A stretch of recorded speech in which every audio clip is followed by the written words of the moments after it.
Hey folks, Josh Reeves here. It's May the 12th, 2015, and wanted to have a video here and do an update and discuss some various things with you, and I hope everybody out there is doing well. The radio show is going to be coming back very soon. I've been, as you'll note in some of the previous YouTube update videos and stuff and shows we've done here, over the past couple of months, I've been kind of trying to figure out a new way to go about doing the show that was better not only for me but for everybody else. So we are going to be bringing back the show very soon. We're not going to be doing the same archive thing that we used to do. We're going to try and experiment. We're going to hopefully everybody will come on board with the experiment and it'll work and it'll be good for everybody. But if it doesn't, then we're going to have to resort to going back to the old method where the only way you can hear the show is if you buy a membership and archives and all that. But for now, we are going to be taking the show to a free podcast format, which will enable us to do video updates just like this one and audio shows, MP3s, every day. And all you'll have to do is subscribe, and they'll be automatically fed into your iTunes every day and all that stuff. So, but the caveat is that we're going to have a monthly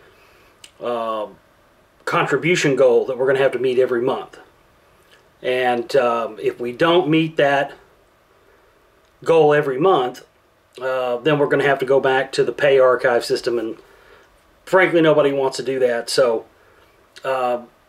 it doesn't really take a whole lot to keep all of this running, but we have to have some coming in. We tried this several years ago, and it worked for a while, and then it just got to the point where it wouldn't work anymore, so we went to the archive format back in 2012, and we did that ever since. But in hopes of trying to get the word out there to more people and the rest of that, we're going to be taking the show back to a free format, and then we'll have a monthly goal, $500, $500 or $600, whatever, a month.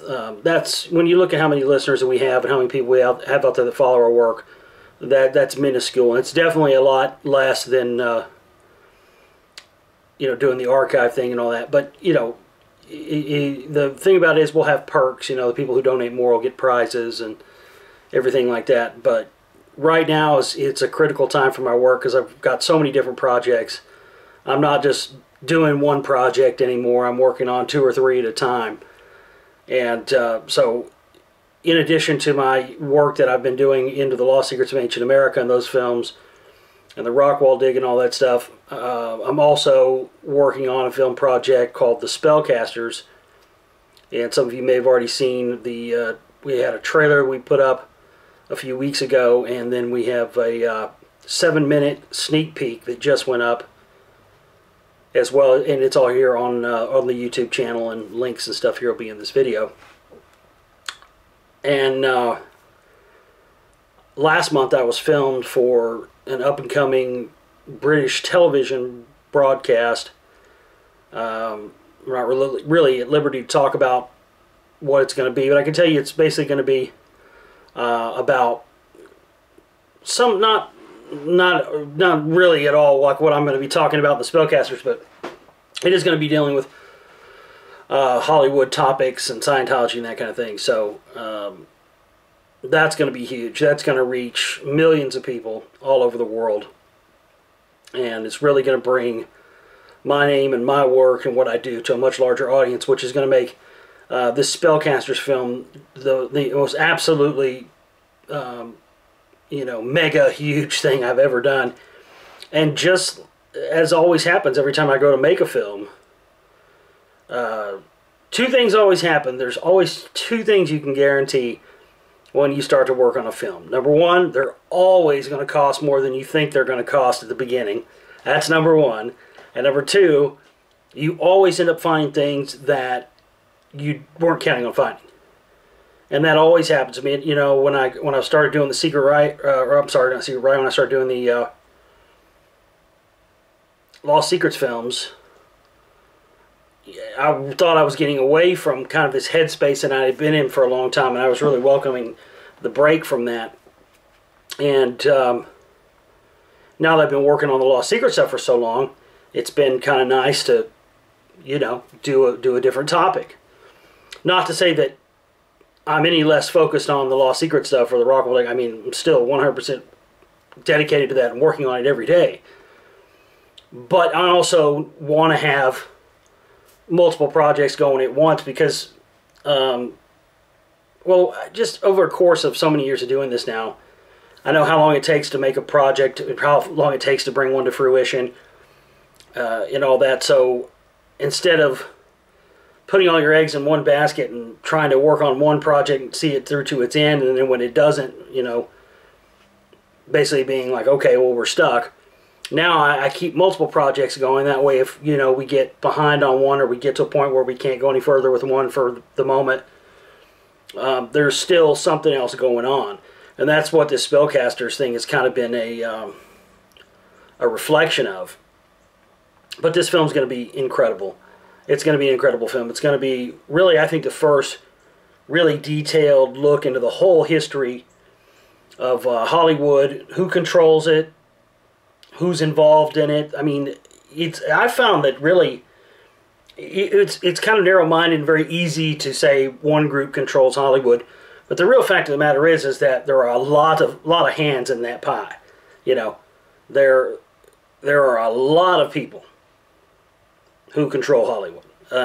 It's not something that's just controlled by one group or this group or that group or anything else. There are a lot of people who have been involved in this, and a lot of people who have their own independent agendas, but still somehow work within the framework of control. You know, that's a very interesting thing. There's so much stuff. And as I was saying before, ultimately, you know, two things always happen. Number one, and then number two, you always find things you never counted on finding. And that's exactly what's happened to me now.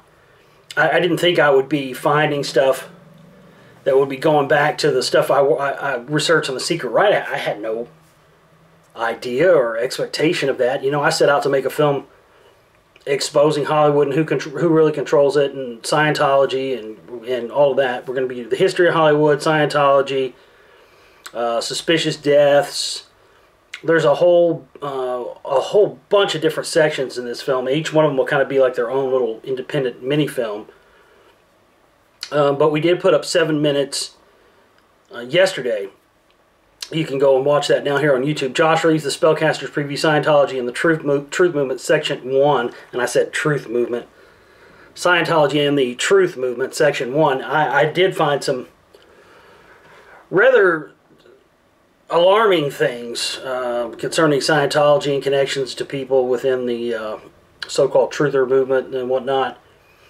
And as I talk about in that preview, you know, I found a few things when I was working on the Secret Rite stuff that connected back to Scientology, but I really never knew what they meant or why they were important. There was never any real smoking gun there or anything that made me think there was anything. I just at the time didn't know as much about Scientology as I know now.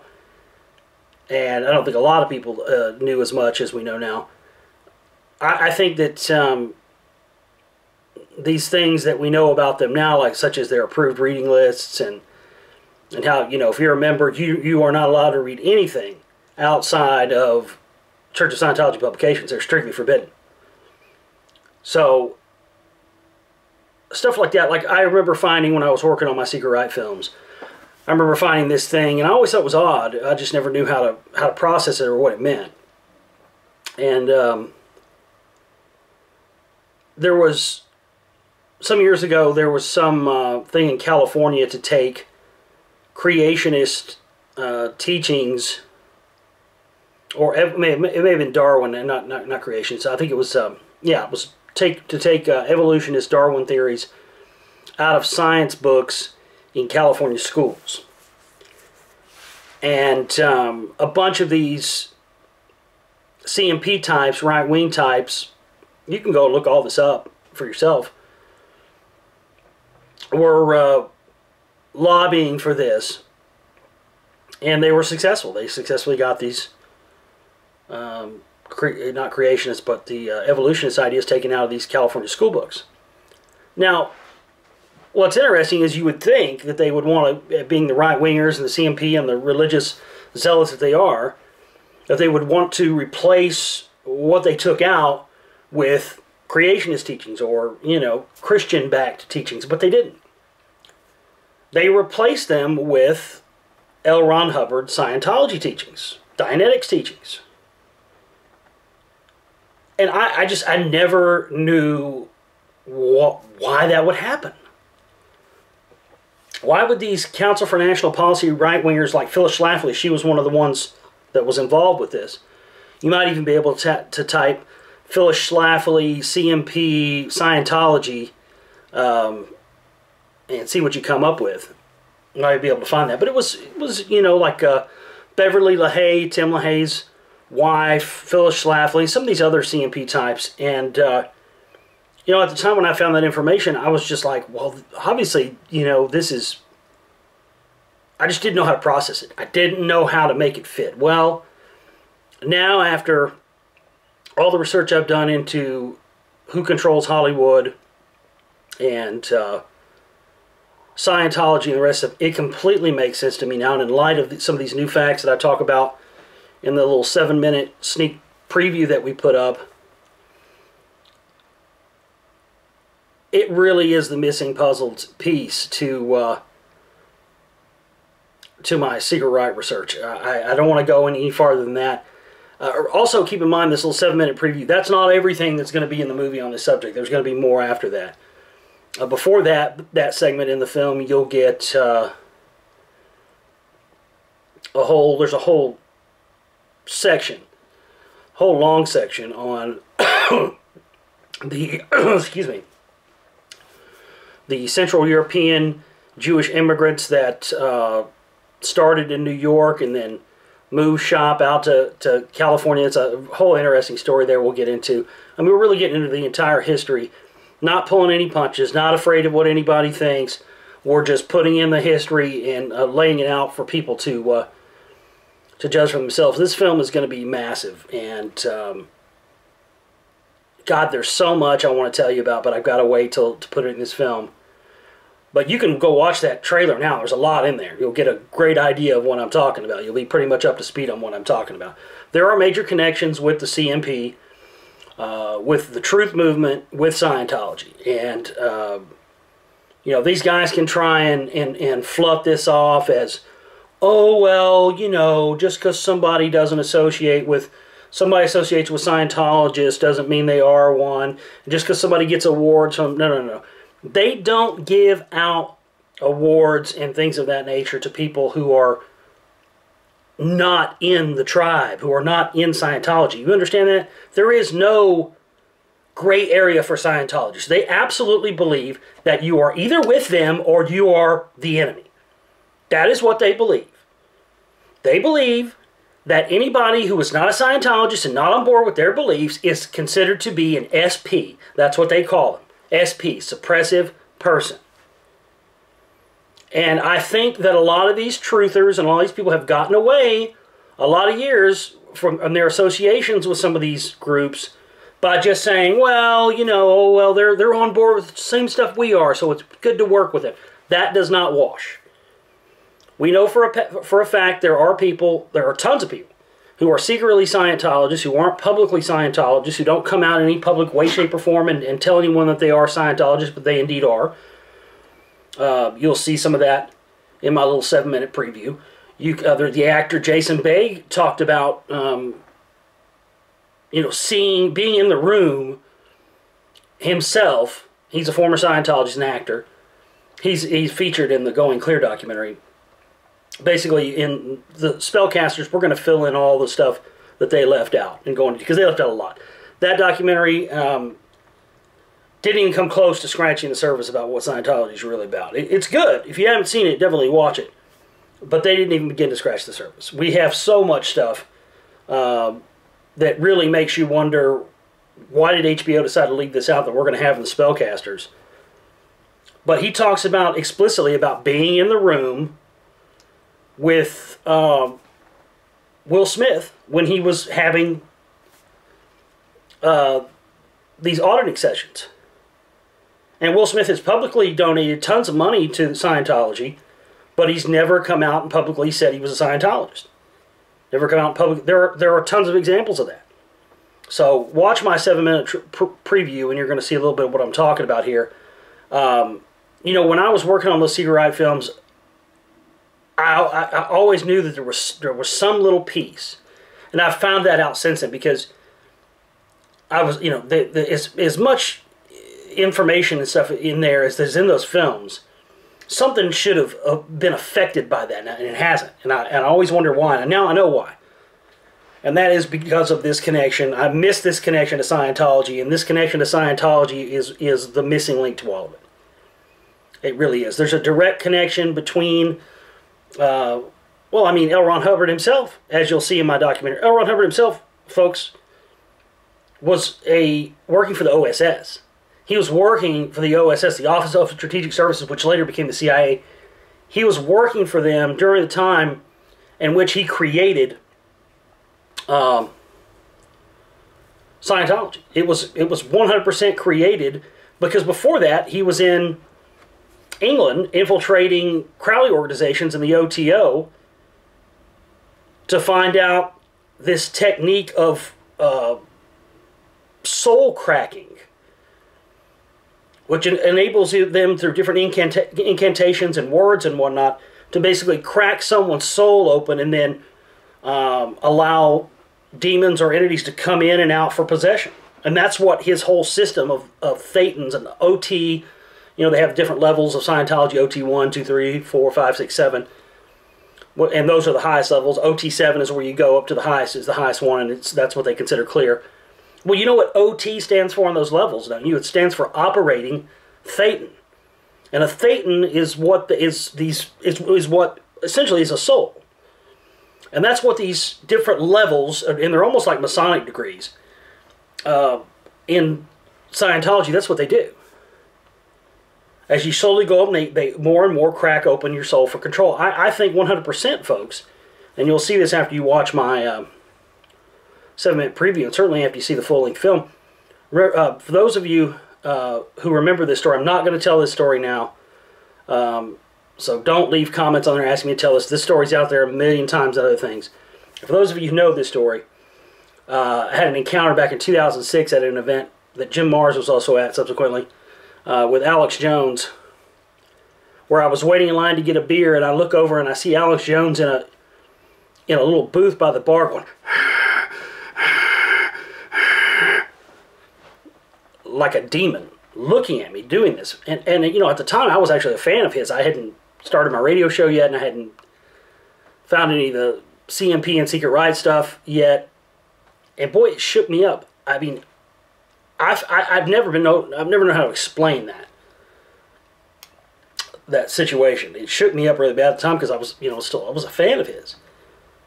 But I have never felt like there was a demon or an entity staring at me like that, like it was something coming through him. And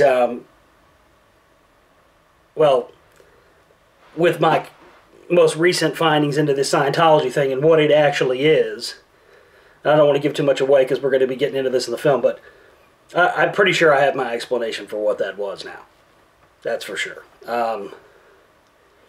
Anyway, so we're going to be bringing back the radio show this week. We have a fundraiser going on with that. If you want to kick in some dollars to help us get this back and rolling, we'll have links to it here in the video. The Spellcasters as well. We still need about $1,000 to finish this film, just for footage, licensing, and the rest of stuff. It always, you know, balloons out of control.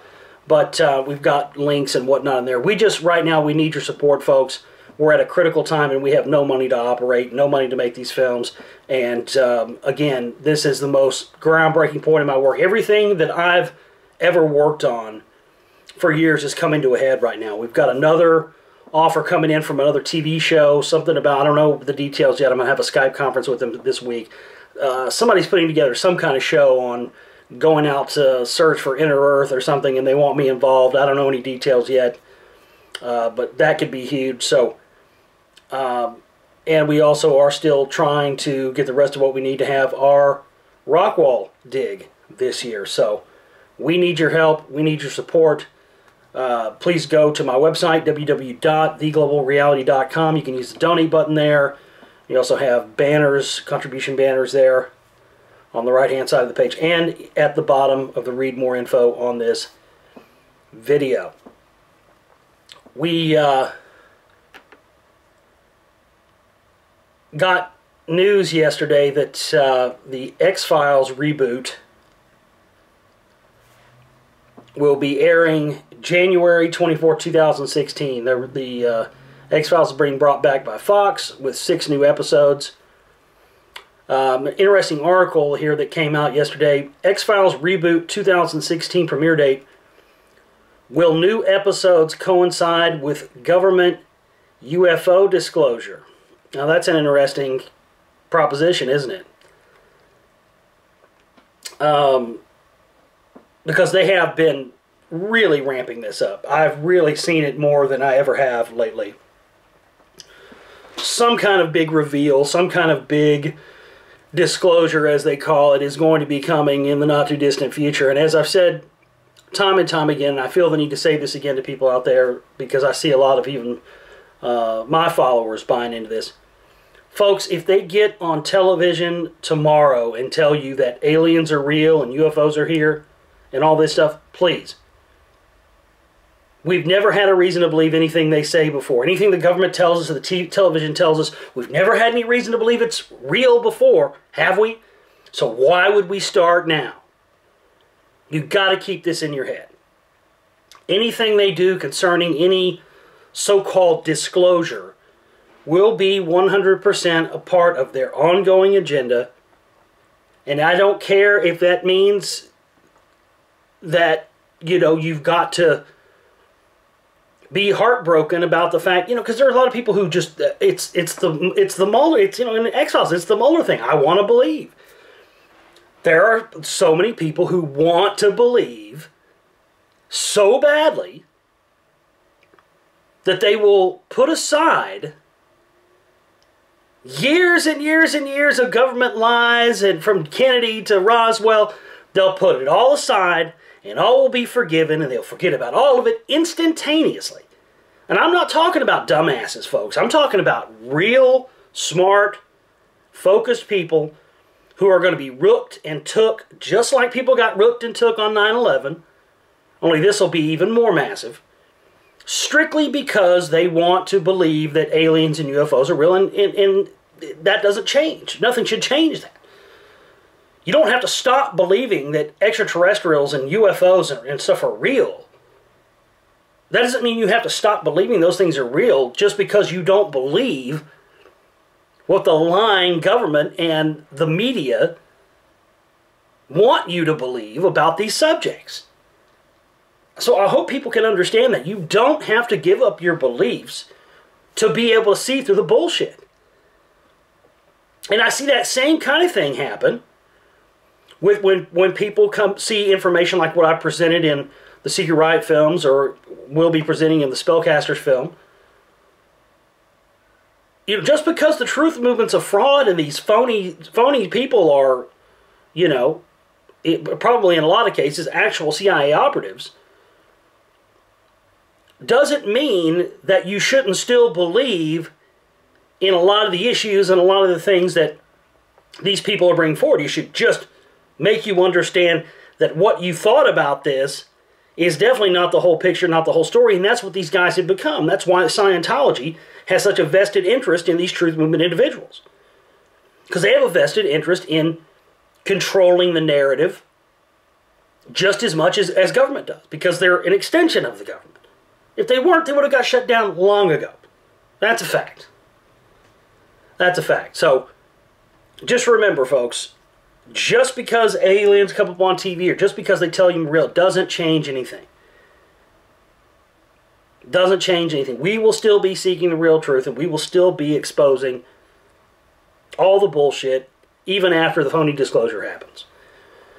TheGlobalReality.com is our website. Go there, support our cause. We need it bad, folks, because we are on the cusp of really bringing forward some damning information. but we can't do it without your help.